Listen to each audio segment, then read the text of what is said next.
KCP cement మీ కలలను దృఢంగా నిర్మించండి.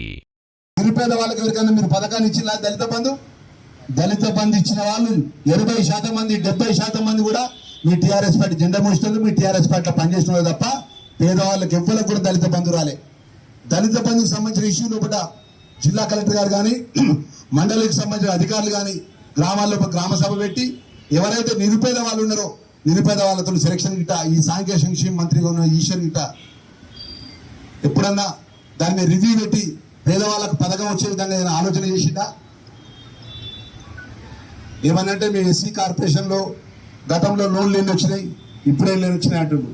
నేను చెప్తున్నా, ఉమ్మడి రాష్ట్రానికి ఎస్సీ కార్పొరేషన్ చైర్మన్గా పనిచేసిన ఆంధ్ర పరిపాలకులు ఉన్నటువంటి రాష్ట్ర ముఖ్యమంత్రి ఉన్న పరిపాలన లోపల ఎస్సీ కార్పొరేషన్లో ఉన్న బడ్జెట్ పరిస్థితి ఏ విధంగా ఉండే, ఈరోజు దేశంలో ఎక్కడ లేని విధంగా కాంగ్రెస్ పార్టీ ఎస్సీ సప్లాన్ తీసుకొచ్చి మా నిధులు మాకు ఖర్చు పెట్టాలంటే 2014 నుంచి 2018, 2018 నుంచి 2023 వరకు మీకు దమ్ముంటే డాక్టర్ బిఆర్ అంబేద్కర్ గారు దేవుడు సాక్షిగా మీ కొప్పలీశ్వరు, మీ దళిత మంత్రులు, మీ దళిత ఎమ్మెల్యేలు డాక్టర్ బిఆర్ అంబేద్కర్ గారి విగ్రహం ఎక్కడైతే పెట్టిలో అక్కడ టైం డేట్ ఫిక్స్ చేయమనండి. ఈ రాష్ట్రంలో ఉన్నటువంటి కాంగ్రెస్ పార్టీలో దళితులందరం కూడా మేము వస్తాము.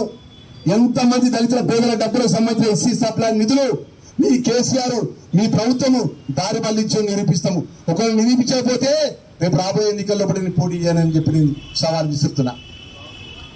విసురుతున్నా. గెలిచి ఓడినటువంటి ప్రతినిధి గారిని చెప్తున్నా, కొప్పేశ్వర్ గారు సవాల్ విసురుతున్నా. నువ్వు అంబేద్కర్ సాక్షిగా నువ్వే విగ్రహానికి నువ్వు ప్రాతినిధ్యం చేసినావు కదా, ఆ విగ్రహ సాక్షిగా చెప్పు. 2014 నుంచి 2018 వరకు, 2018 నుంచి రేపు 23 వరకు ఈ రాష్ట్రంలో దళితులకు ఎంతమంది పేదవాళ్లకు మా ఎస్సీ సప్లాన్ నిధులు ఖర్చు పెట్టినావు, ఎంతమందికి డబుల్ బెడ్రూమ్ ఇల్లు ఇచ్చినావు, ఎంతమంది దళితులకు 3 ఎకరాల భూమి ఇచ్చినావు, ఎంతమంది పేదవాళ్లకు ఉద్యోగాలు ఇచ్చినావు, శ్వేతపత్రం విడుదల చేయమని చెప్పి నిజమే చెప్తున్నా.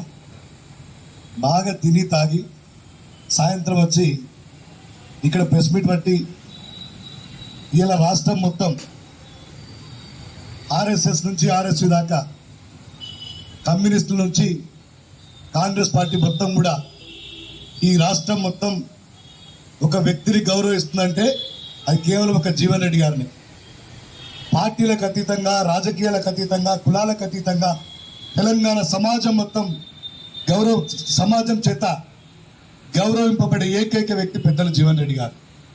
ఆయనను పట్టుకొని రవిశంకర్ జీవన్ రెడ్డి గారు 1981 42-43 సంవత్సరాల కింద రాజకీయ జీవితం ప్రారంభించి ఆ రోజు ఏ ఇల్లు అయితే ఉందో ఇప్పటికి కూడా అదే ఇంట్లో ఉంటున్నాడు.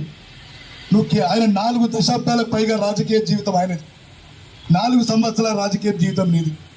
నువ్వు ఈ 4 సంవత్సరాలనే బూరు పిల్ల ఖరీదైన బంగ్లా కట్టుకుంటావు, హైదరాబాద్లో విల్లాలు అపార్ట్మెంట్లు కొంటావు, 100 ఎకరాల భూములు కొంటావు, అపార్ట్మెంట్లు కొంటావు.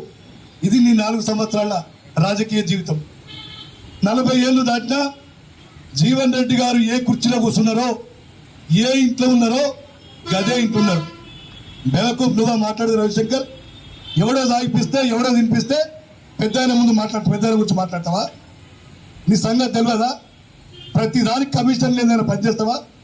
ఎస్ఐ పోస్టింగ్ ఇవ్వాలన్న కమిషన్, సిఐ పోస్టింగ్ ఇవ్వాలన్న కమిషన్, లాస్ట్కు మట్టి కూడా అమ్ముకునేటువంటి నీచుడి నువ్వు జీవన్ రెడ్డి గారి గురించి మాట్లాడతావా? ఇలా జీవన్ రెడ్డి గారి నిబద్ధత మీ ముఖ్యమంత్రిని అడుగు. జీవన్ రెడ్డి గారి ఇంటిగ్రిటీ గురించి స్వయంగా ముఖ్యమంత్రి చెప్తాడు. ఇలా ముఖ్యమంత్రి ఏమన్నాడు జీవన్ రెడ్డి గారిని, నువ్వెంత, నీ తాకత్ ఎంత, ఒళ్ళు దగ్గర పెట్టుకో.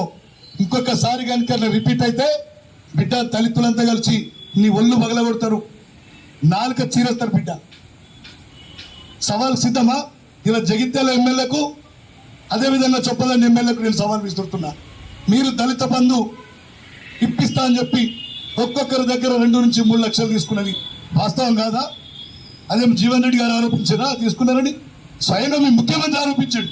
ముఖ్యమంత్రి చెప్పిండు మీ పార్టీ ఇంటర్నల్ మీటింగ్లో, ఒక్కొక్కరు 3 లక్షలు తీసుకుంటారు, ఒళ్ళు దగ్గర పెట్టుకొని పనిచేయరు, మీ టోకలు వస్తాయి.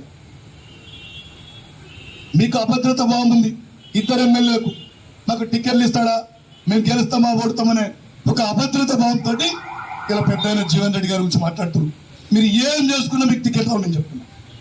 గతంలో బడిగే శోభ కూడా ఇట్లనే కొడిమేళ మాట్లాడింది, టికెట్ రాలే, అడ్రస్ లేకుండా పోయింది, కనీసం డిపాజిట్ కూడా రాకుండా చిత్తగా ఓడించుడు చెప్పదండి ప్రజలు. ఇలా రవిశంకర్ కూడా చెప్తున్నాను, గతంలో బడిగే శోభకు ఏ గతి అయితే పట్టిందో రవిశంకర్కు అంతకంటే నీచమైన గతి పట్టబోతుంది. రాసి పెట్టుకొని ఇలా జగిత్యాల గడ్డ నుంచి ఇలా నేను సవాల్ విసురుతున్నా. ఈ మాట మా చెప్పదండి ప్రజలు. ఎప్పుడు ఎన్నికలు వచ్చినా రవిశంకర్ని ఇంటికి డిపాజిట్ రాకుండా చేసి ఇంటికి పంపేలా ఆలోచిస్తాం. ఇలా కాంగ్రెస్ పార్టీ దళితులకు ఏం చేసిందని మాట్లాడుతుంది. ఉమ్మడి రాష్ట్రానికి 60 సంవత్సరాల కిందనే ఒక దళితునికి కాంగ్రెస్ పార్టీ ఆయన ముఖ్యమంత్రి చేసింది.